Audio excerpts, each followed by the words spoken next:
Welcome back to my new vlogs মানে বহুত দিনৰ মূৰত আপোনালোকৰ মাজত আহিলোঁ আৰু মানে আপোনালোকে ব্যৱহাৰে এইটো বিগ বছৰ আছিল থকাকৈ ভিডিঅ' বনালা মানে গাইছ আপোনালোকতো গমেই পাইছে মানে আমাৰ জুবিন দা তো যিহেতু মানে জুবিন দা নাই আমাৰ মাজত চ' মানে সেইকাৰণে বিগ বছটো মানে বন্ধ দিলাক আজি আৰু অহাকালি চাগে বন্ধ হৈ থাকিব তাৰে পিছত পাই চাগে খোলা দিব আৰু তো সেইকাৰণে আৰু কি কৰি থাকিম তাতে আহিলোঁ ঘৰত তো গাইছ যোৱাকালিতো গমেই পালা কি হ'ল মানে বিশ্বাস কৰিব পৰা নাই জুবিন দা যাৰ আমাৰ মাজত নাই তো মানে ক'বা ভাষা নহৈছে কি ক'ম আৰু যোৱাকালি মানে আমাৰ বিগ বছ চলি আছিল চলি থকাৰ মাজতে দুখ লগা খবৰটো পাই গ'লোঁ মানে 3টা বজাত পাই গৈছোঁ আৰু পাই আমি যোৱাকালি গধূলি তাতে শ্ৰদ্ধাঞ্জলি দিয়া হৈছিল চ' মানে গোটাখিনি আমি যিমান বিগ বছৰ টিমটো আৰু চলিকেইটা হওক বা বেকগ্ৰাউণ্ডত যিমান চলি কাম কৰি থাকে সেইকেইটা চলি গোটা সপাই মিলি কিনি শ্ৰদ্ধাঞ্জলি হয় কিছু মানে এইটো আৰু বিশ্বাস কৰিব নোৱাৰা ঘটনা এটা মানে হয় জুবিন দা আমাৰ মাজত নাই কিন্তু আমাৰ অসমবাসী ৰাইজৰ হৃদয়ত আছিল আছে আৰু সদায় থাকিব হৰে কৃষ্ণ হয় কি বাকী কালিতো খবৰটো শুনি বেয়া লাগিল মই এনেই আছিলোঁ বহি থাকোঁতে মোক ফোন কৰি কৈছে জুবিন দা বোলে নাই মই ক'লোঁ কি বাল বকি থকা এনেকৈ মিছা থকা সেনেকৈ কৈ দিছোঁ ডাইৰেক্ট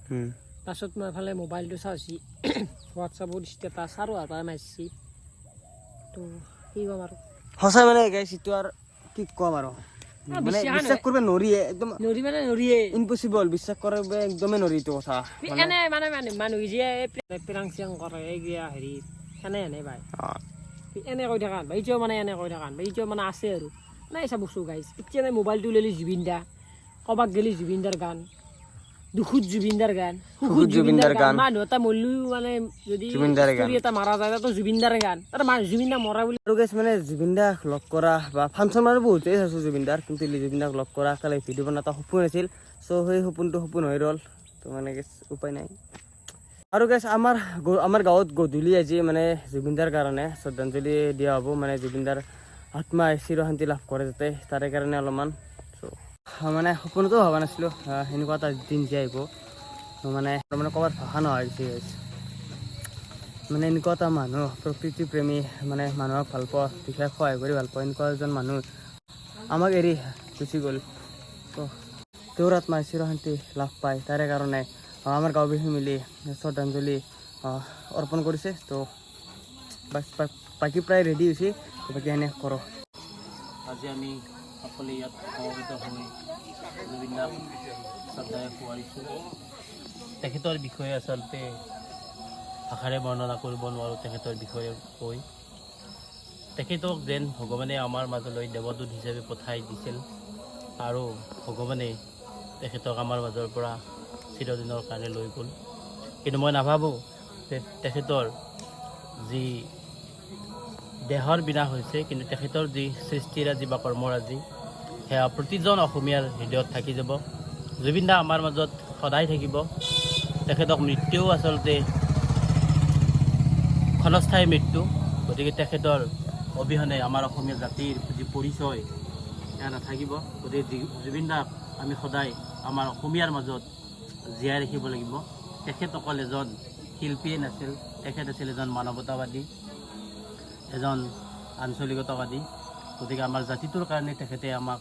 যিখিনি এইখিনি সময়তে দি থৈ গ'ল আমাৰ জাতিটোৰ কাৰণে যি কৰি গ'ল সেয়া আমি মনত ৰাখিব লাগিব প্ৰতিজন অসমীয়াৰ হৃদয়ত তেখেতে চিৰদিনৰ কাৰণে জীয়াই থাকিব যেতিয়ালৈকে ব্ৰহ্মপুত্ৰ বৈ থাকিব তেতিয়ালৈকে জুবিন দা আমাৰ মাজত থাকিব ইয়াতকৈ আৰু মই জুবিন দাৰ বিষয়ে আচলতে ভাষাৰে বৰ্ণনা কৰিব নোৱাৰিম তেখেতৰ বিদেহী আত্মাৰ মই চিৰশান্তি কামনা কৰিছোঁ ভগৱানে যাতে তেখেতক য'তেই আছে সদায় যাতে আমাৰ মাজত যিদৰে পোহৰ বিলাইছিল আনন্দ বিলাইছিল তেখেতে য'তেই থাকে তাতে যাতে শান্তিৰে থাকে সদায় যাতে পোহৰ বিলাই থাকে এই কামনা কৰিছোঁ ধন্যবাদ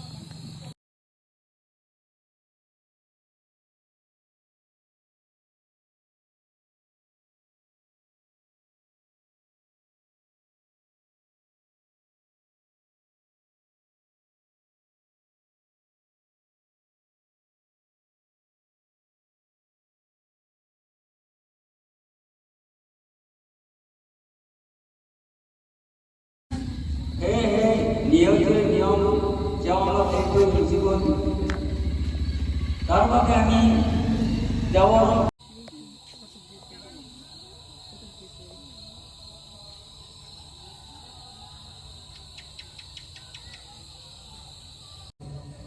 অবাঞ্ছিত দিন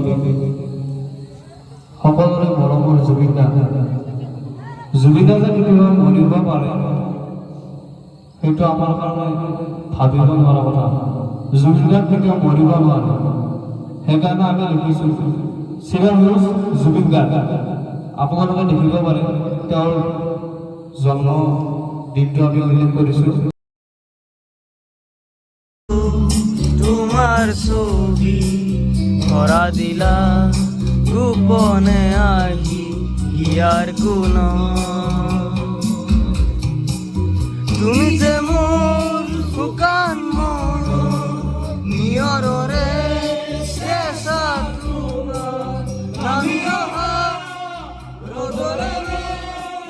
মোর দেহর প্রতি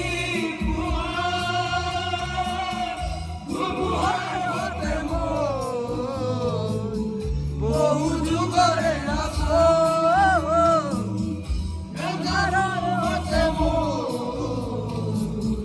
বহু দিনরে নমস্কাৰ। জুবিন গাৰ্গৰ বিষয়ে কি ক'ম, আমাৰ মানে ভাষা নোহোৱা হৈ গৈছে। জুবিন দা যে মৰিব সেই কথাটো আমি কল্পনাও কৰা নাছিলোঁ, সপোনতো ভবা নাছিলোঁ। সেয়েহে নিয়তিৰ নিয়ম জুবিন দা আমাক এৰি থৈ গুচি গ'ল। জুবিন দা এজন আমাৰ ধ্ৰুৱতৰা নহয়, তেওঁ এজন সূৰ্য হিচাপে আছিল। কাৰণ এইকাৰণে সূৰ্য হিচাপে আছিল, তেওঁ অকল গান শিল্পীয়েদি নহয়, তেওঁ জীৱ জন্তু গছ গছনি প্ৰকৃতিকে তেওঁ মৰম কৰিছিল। গতিকে তেওঁ বহুত ঈশ্বৰতুল্য আছিল। আৰু সেয়েহে মই বিষ্ণু প্ৰভুক প্ৰাৰ্থনা কৰোঁ যাতে তেওঁক আৰু আমাৰ মানৱ সমাজত জন্ম দিয়ে। মোৰ এইখিনি কথা। নমস্কাৰ। অতিকৈ দুখ লগা ঘটনা, জুবিন গাৰ্গ যে মৰিব পাৰে এই কথা আমি কেতিয়াও কল্পনা কৰা নাছিলোঁ। তেখেত য'তে নাথাকক শান্তিত থাকক, আমি সকলোৱে তাৰে কামনা কৰিছোঁ। জুবিন গাৰ্গ আমাৰ কাৰণে ভগৱান। আচলতে ভগৱানক আমি যথেষ্ট আৱেগিক আৰু মৰ্মাহত, ক'বলৈ ভাষা নাই। জুবিন দা সম্পৰ্কে আমি বৰ্ণনা দিব একো নোৱাৰোঁ, তথাপিও যিখিনি আমি পাৰোঁ তেওঁৰ নামত এগছি বন্তি জ্বলাই তেখেতক শ্ৰদ্ধাঞ্জলি জনাব পাৰোঁ সেইখিনি কৰিছোঁ। ক'বলৈ মানে বাকৰুদ্ধ আমি। সমূহ আমাৰ হৰিপুৰবাসী ৰাইজে ওলাই আহিছে, আমাক সহযোগ কৰিছে, তেখেতক শ্ৰদ্ধাঞ্জলি জ্ঞাপন কৰিছে। মৰমৰ শিল্পীজন যে আমাৰ মাজত নাই এই কথা সকলোৱে উমান পাইছে, সকলোৱে উজাগৰি নিশা কটাইছে। ইয়াতকৈ বেছি আৰু ক'ব নোৱাৰোঁ। তেখেত য'তে আছে শান্তিত থাকক। ভিডিঅ' চিডিঅ' বনবাৰ মানে মন যোৱা নাছিল, চ' মানে এটা বনাই দিলোঁ আৰু হতাকে, মানে যিহেতু মানে গাইছ অলপমান আপডেট আপোনালোকক দিব চেষ্টা কৰিলোঁ। আজি আমাৰ গাঁৱত মানে জুবিন দাৰ কাৰণে কিনো কৰিলে, তো আপডেটটো দিলোঁ। আৰু তেওঁৰ আত্মাই য'ত আছে শান্তিত থাকক সেই কামনা কৰিছোঁ। তো আজি ভিডিঅ' এইখিনি আছিল। তো গাইছ কোনোতে আৰু বেচা নাপাওঁ, বাই।